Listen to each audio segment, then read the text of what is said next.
Guys, yung ginwrapping natin, lapit mo, may ugat na po siya. Ayan na po yung ugat niya. At puputulin na po natin siya. Ayun. Ayan. Ayan po ang ugat. Okay. So ngayon po, itatanim na natin siya sa paso. So ayan po, ngayon ay itatanim na po natin siya sa paso. So ito pong halaman na to ay Song of India. Okay? So green po yan. Yung dilaw po niyan ay Song of Jamaica. Okay? So itatanim na po natin siya sa paso.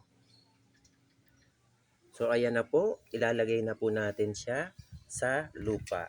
Binutasan lang po natin lupa at pagkatapos po ay ilalagay na natin ang ugat. May ugat na po yan. So madali na po siyang buhayin. Okay? So ayan po ang paraan ng pagga-grafting. Okay guys? At lalagyan na po natin siya ng lupa. Okay, ayan. Okay. Lalagyan na po natin siya ng lupa. Ayan.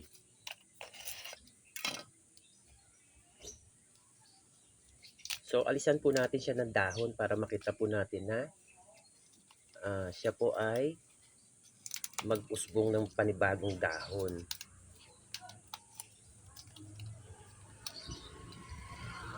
Ayan. So, lagyan po natin ng lupa. Ayan.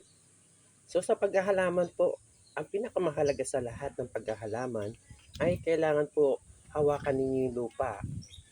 Kailangan po hawakan natin ang lupa nang sa ganon mapakiramdaman nyo po yung lupa kung ito po ay maganda sa halaman. Okay? So, kailangan din po sa lupa may mga bato-bato para sa ganon yung drainage po ng lupa maluwag para po pag kayo ay nagdidilig. Okay? So, ngayon po, yes. So, ito pong ating ginamit na pang-grafting. Ayan, ilalagay po natin dito. Yan po. Kasi yan ay malambot na lupa. Yan po ay may hash. Yan po ay may kasamang bunot, may kasamang pinag-anuhan po ng palay. So malambot po yan, guys. Okay?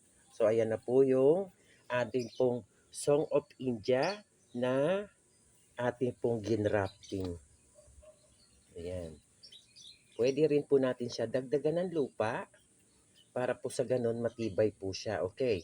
So lalagyan din po natin yan ng support para po hindi siya matumba.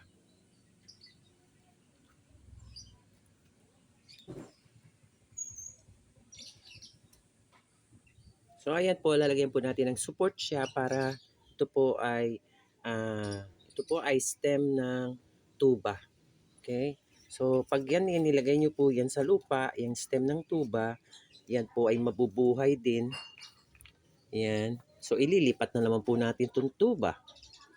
Yan, kailangan po natin lagyan siya ng support para po nakatayo siya. Ayan. Okay? So ayan po. At dadagdagan na naman po natin siya ng lupa na matigas para sa ganon, yes po, siya ay matibay. Ayan. Ayan po si Kate Extreme at tayo po ay nagpa-farming. Ito po ang aking maliit na paghahalaman. Ito po ang bago nating negosyo para po sa ating pagre-retired sa Pilipinas. So ayan po. So itong lupa na to ay galing po sa bundok. Ito po ay kinuha namin sa bundok at ito po ay mataba. Yang lupa na yan po ay mix up of hash. Yan po ay mix up of rice pallet. Yeah, rice pallet. Tapos yung hash po, yung ano ng nyog. Ayan po. Yan po ay Song of India. Okay.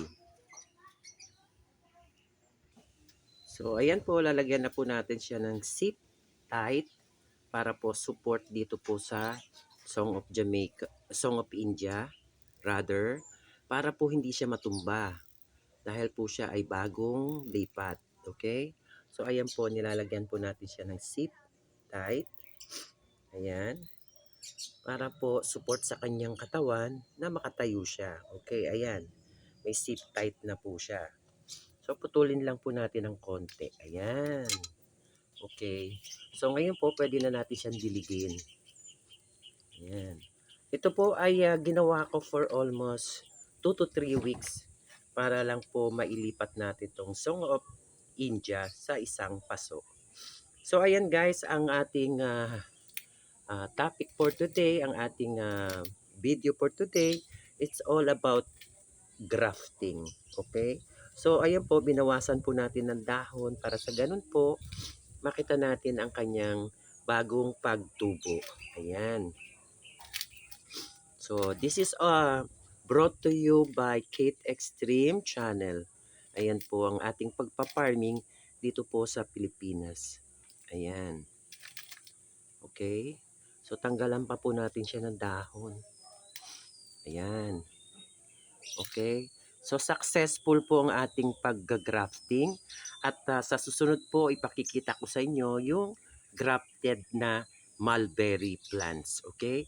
So, ginrafting ko rin po yung mulberry plants. Ayan. Maraming salamat po sa panunood and hopefully po, sa lahat po ng hindi pa nagsasubscribe, please subscribe to my channel for more info, for more ideas. At please po, yung notification bell, bukas para po sa ganon, ma-notify po kayo every time po na meron tayong bagong upload tungkol po sa pagtatanim ng mga halaman at gulay dito po sa ating channel. Maraming salamat and God bless everybody. Ayan po. At successful na naman tayo sa ating paghahalaman. Ayan. Okay. So ito po ay nakayakap sa puno, sa stem ng tuba. So tutubo rin po yan, tuba na yan. So ayan po. Pagkatapos niyang tumubo ay yes po kasama yung tuba na tutubo. Okay? So ayan po, maraming salamat po sa panonood at hopefully po sa lahat po ng aking mga follower ay tuloy-tuloy lang po tayo. Yes, tayo pong mga small YouTuber ay dapat nagtutulungan para po sa ikabubuti ng ating mga channel. Ayan po. Maraming salamat at God bless everybody.